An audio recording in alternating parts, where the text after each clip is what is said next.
see, Mecca was an isolated valley and it was mountains. You see, no trees, no water. No one was living in Mecca. At that time, Nabi Ibrahim alayhi was told to take his wife Hajar and his son Ismail to Mecca. So he erected that tent for his family, and then he went back to Palestine. You know, he left his family in the desert, knowing that Allah subhanahu wa ta'ala would take care of them. So a few days later, Hajar radiallahu anha ran out of water, and that's why she ran between the Safa and the Marwa. You see these two mountains. SubhanAllah, she was looking for a caravan or water.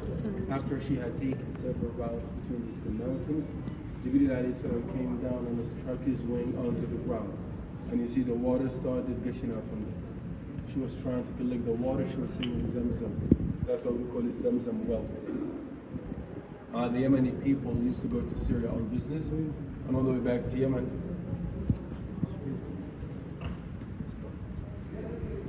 And all the way back to Yemen, you know, they would stop to take rest behind this mountain, outside of Mecca. One day they saw birds flying over the valley. They knew there was water in there. So they went to the valley and they found Hajar, Ismail, and the well of Zamzam. They wanted to stay permanently in Mecca. Hajar accepted that, but she had one condition. She just wanted to be responsible for the water. Okay?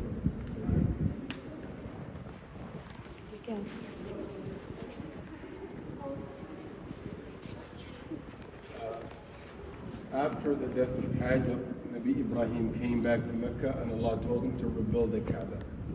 So he rebuilt it together with his son Ismail, and then he climbed up that mountain, you see Abu Qubais, and from there he started calling people to the religion of Allah. And over 1500 years later, the idols were brought to Mecca by a man called Amr ibn Luhay. Amr ibn Luhay brought few idols to Mecca, and because of him, the people of Mecca became idol worshippers. But, you know, that's when paganism started. What is that? I see a stone.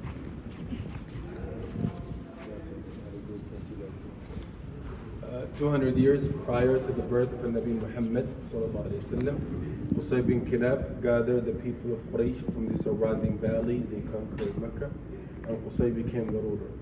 You know, that's when the people of Quraysh took over. That was 200 years prior to the birth of the Prophet sallallahu alaihi wasallam. And then here we have Mecca as the town of the Prophet.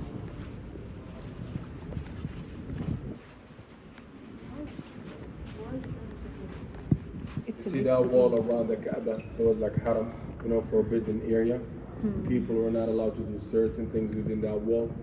That white building is Dar Al Nadwa, where the leaders of Quraysh start their meetings. Abdullah's house, where Prophet Muhammad was born and raised. Abu Bakr as-Siddiq's house. And that one is Dar Al-Arqam.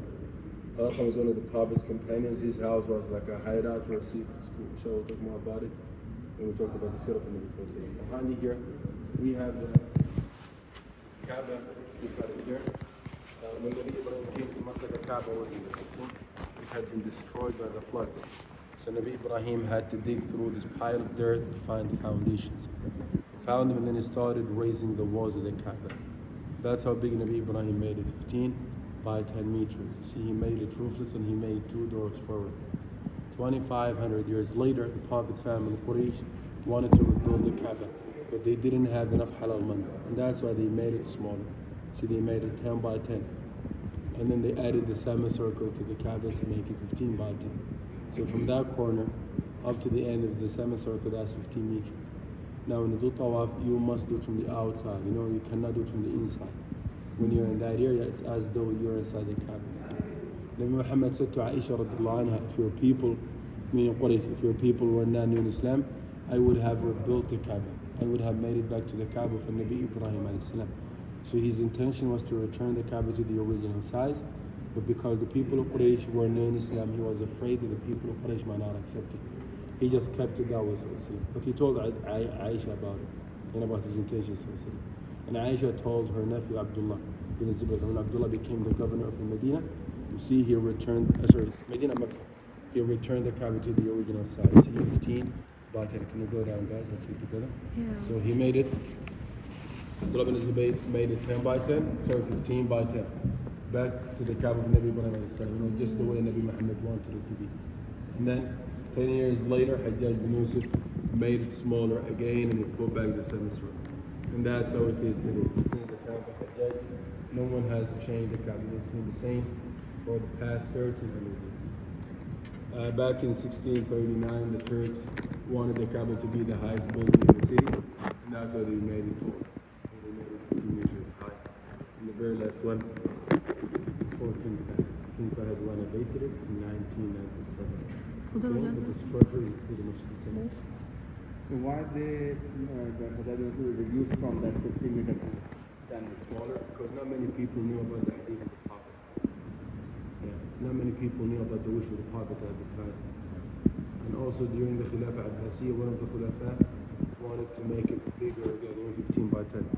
But Imam Malik told him not to do that, and that's why no one has changed since that time. And Imam Malik was afraid that the Prophet would become a toy. Okay, and that's why no one has changed it since that time. Okay? And here we have the Kiswa. So when Prophet Ibrahim built this, where would he face when praying? At the Maqdis? Or Allah knows best. It's a good question. Allah knows best, sure. But they say when you're inside the Kaaba, you can pray towards any direction. Okay? You can pray,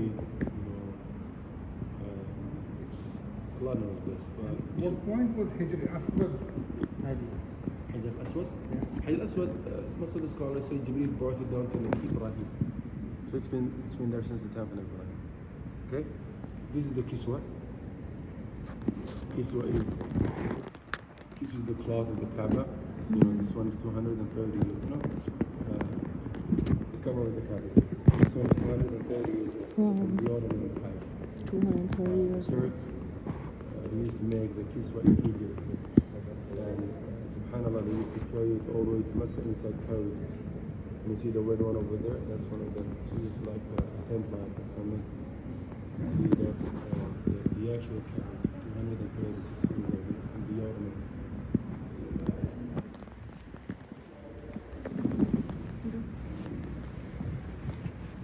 This one, and this one, and then आज today ऐसे अब जरा सा कमल मार बता रहे हैं And all the way back to Mecca, he stopped over in Medina. He was very sick when he was in Medina, and that's why he couldn't make it to Mecca. So Abdullah, the Prophet's father, died here in Medina. And most of the historians say that Abdullah had died before the Prophet was born, sallallahu alaihi wasallam. And then we have here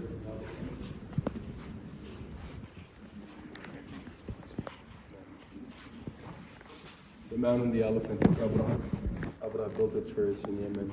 He wanted the Arabs to perform Hajj there, but the Arabs didn't follow his orders, and that's why he came to destroy the Kaaba. He had a huge army on one elephant. His Syrians say that the elephant's name was Mahmud. Many people tried to stop Abraham's army all the way to Mecca, but they couldn't because the army was extremely strong. And that's how the Muttalib told the people of Quraysh to go to the tops of the mountains because they were not strong enough to fight back. When Abraham's army arrived in Mecca, a dark cloud of small birds appeared from nowhere. We call them ababil. Each bird had three stones. They just threw them on the army. In just minutes, the whole army was destroyed. And that's why we call that the year of the elephant. Around 50 days later, Prophet Muhammad was born. Now he was born on Monday, 12th of Rabiul in the elephant year. The Prophet was born pure, clean, and already circumcised. His mother said from the day we came pregnant to him till the day I delivered him, I never felt any pain. And she said the pregnancy was very easy. The Prophet was born in his father's house, Abdullah. His grandfather Abdul Muttalib took him to the Kaaba. He thanked Allah for the baby and he named him Muhammad. The people of Quraysh used to send their new babies to the desert. They believed that the desert was good for their personality, their language. They knew it would toughen them up, and that's why Nabi Sallallahu Alaihi Wasallam spent some time in the village of Bani Sa'ida, where Sayyidah Halima took care of the Prophet and became his wet nurse. It's reported that Nabi stayed there for 4 years, and Halima brought him back. So Nabi Sallallahu Alaihi Wasallam lived with his mom and his father, his house, Abdullah, and when he was 6 years old, his mother Amina took him to Medina to see his maternal uncles. They stayed there for 1 month, and as they were returning to Mecca, his mother died in the Abwa, and it was in between Mecca and Medina, around 180 kilometers from here.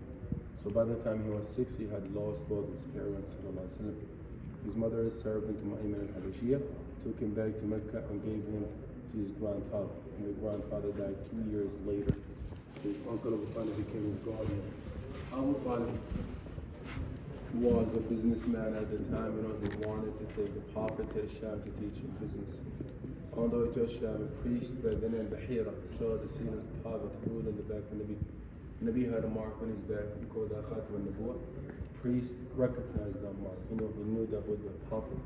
So he asked Abu Talib, who's this? Abu Talib said, my son. The priest said, no, he's not your son, his father is probably dead. Abu Talib said, that's correct, he's my nephew. His father had died before he was born. And then the priest said, take her nephew back to Mecca and keep him away from the Jews. And subhanAllah, Nabi Sallallahu and his uncle Abu Talib immediately went back to Mecca. So the Prophet went back to Mecca and he became a shepherd, Sallallahu. And a few years later he became famous for his honesty and his trustworthiness. And that's why the people used to call him Al-Amin, the trustworthy. Khadija at that time was one of the richest women in Mecca, the richest woman actually. She used to hire men to trade on her behalf in Syria. So she hired them because they were very honest and trustworthy. She hired them and she told them to take Maysara along with him to Syria. So on the way to Sham, the priest saw the Prophet sitting under that tree. The priest asked Maysara, who is that? Maysara said, that's Muhammad bin Abdullah. The priest said, no one sits under that tree but Allah's messengers. And whenever it was hot, Maysara would see two angels or two clouds above the Prophet. No, look, wherever he goes, the clouds follow. Maysara told Khadija about the angels and the priest. She was amazed by that. She wanted to marry the Prophet. The Prophet accepted that even though she was 15 years older. They had 6 children, 2 sons and 4 daughters, but the sons couldn't survive. They died in their infancy. Abdullah.